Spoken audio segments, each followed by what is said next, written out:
Tools identification and safety protocols are critically important in a workshop environment for several key reasons.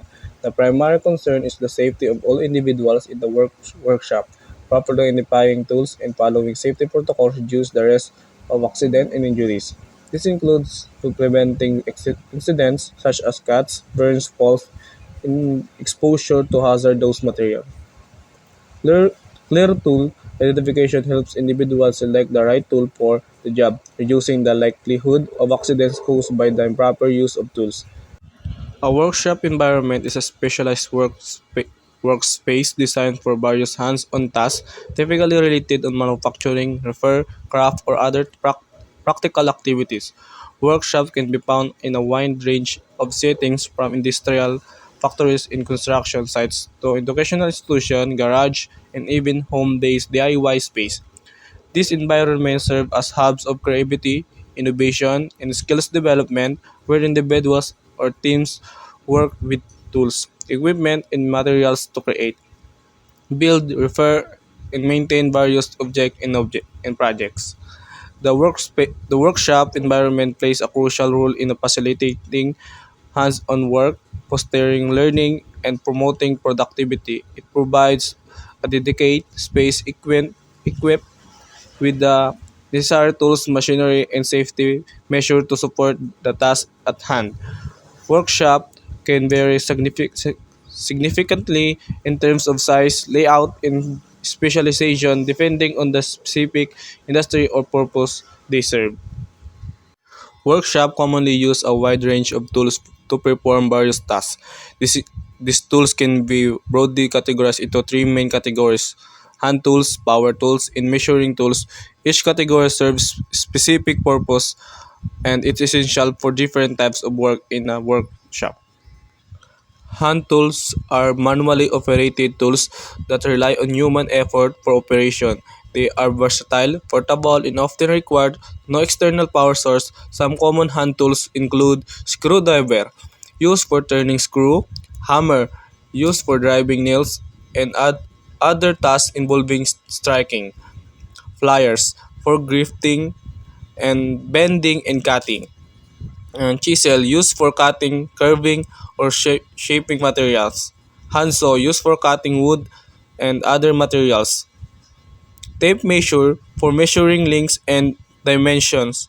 Levels used for checking if a surface is level or plumbed. Utility knife used for cutting various materials. Clamp used to hold objects securely in place. And they are the example of hand tools. And in power tools are motorized tools that use electricity, batteries, or compressed air to perform tasks. They are typically more efficient and powerful than hand tools. Example of power tools include electric drill, used for drilling holes in driving screw, circular saw for making straight cuts in various materials. Grinder used for grinding, cutting, and polishing. Meter saw used for precise cross cuts and meter cuts. Table saw for cutting large sheets of materials. Nail gun used for rapid nail placement. Heat gun emits hot air for tasks like paint striping. Planer for shaving and smoothing wood surface. Air compressor provides compressed air for various tools.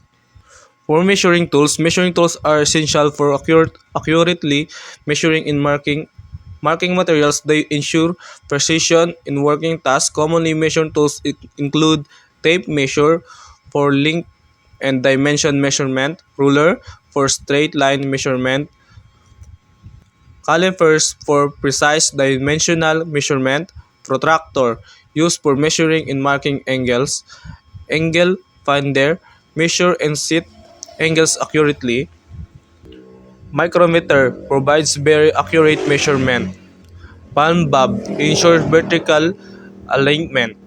alignment. These categories of tools, when used in combination, allow workshop professional and hobby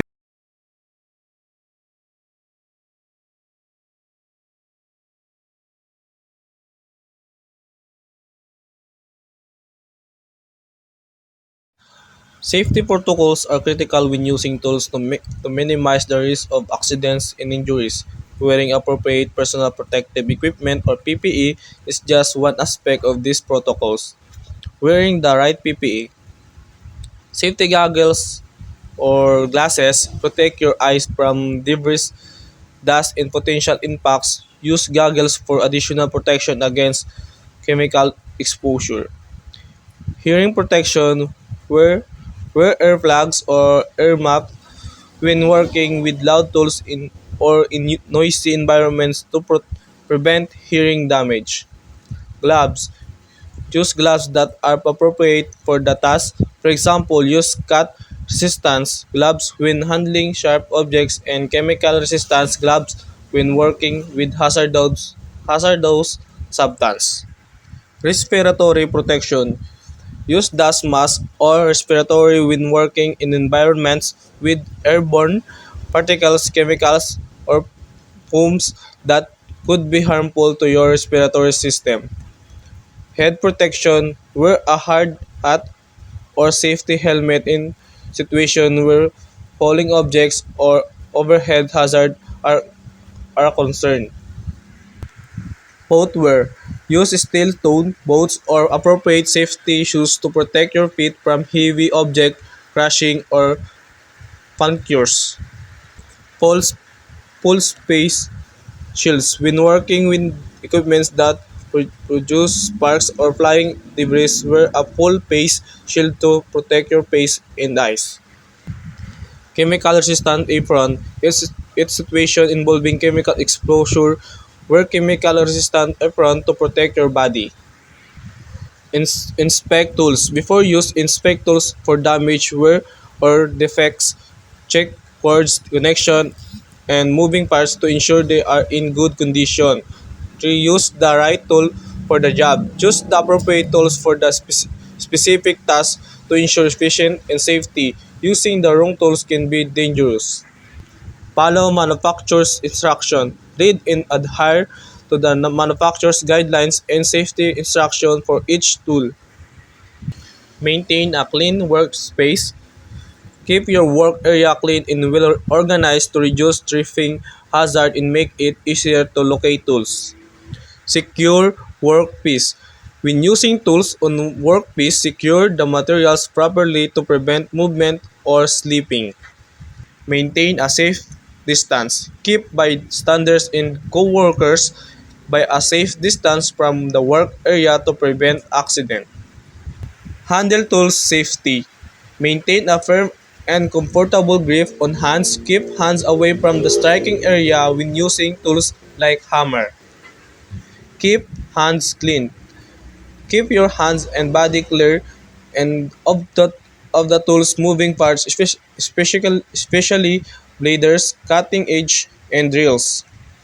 Disconnect power source. When changing accessories, making adjustment, or performing maintenance on power tools, disconnect the power source, unplug or remove the battery to prevent accidental activation. Work mindfully. Stay focused and alert while working with tools. Avoid distraction and multitasking. Communicate. If you are working in a team or with others, communicate clearly and use hand signals or verbal cues to coordinate tasks and movements.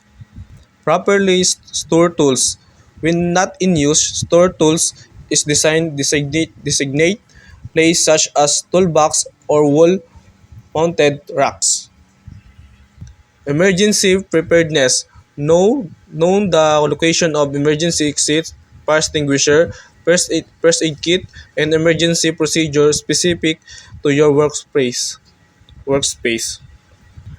Regular tool maintenance. Maintain tools regularly, including cleaning, sharpening, and replacing worn and or damaged parts. Training and education.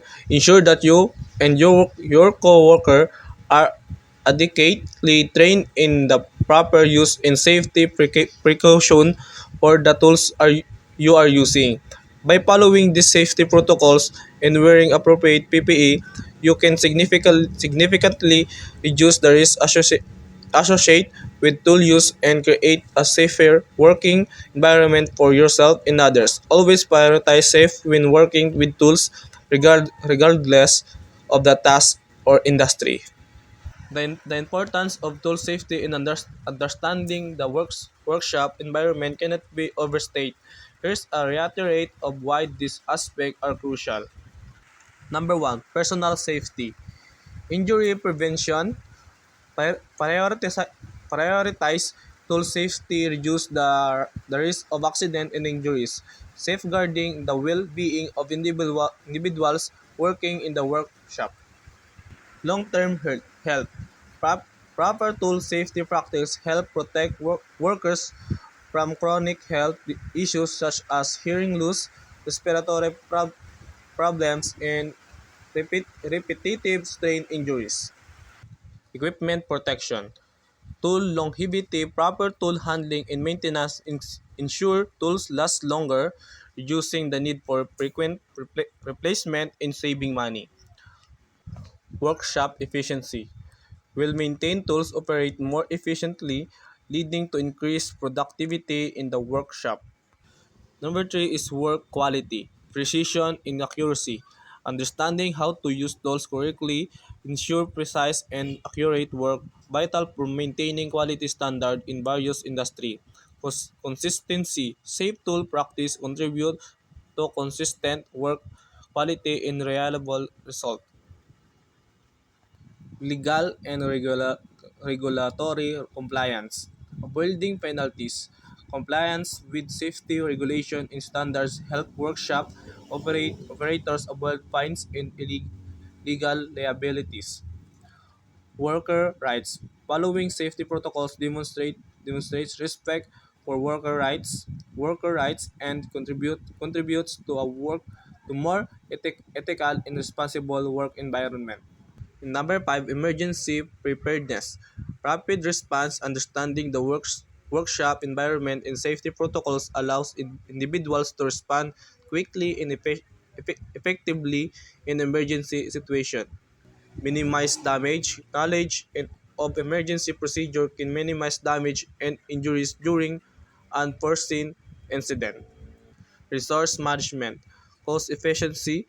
Proper tool safety practice reduce the cost of tool replacement, repairs, and medical expenses related to injuries. Material conservation. Accurate work and reduced errors lead to least material wastage, saving resources. Number seven, skill development. Education and skill enhancement, learning to use tool safety and effectively fosters personal and professional growth, allowing individuals to acquire valuable skills. Innovation and creativity.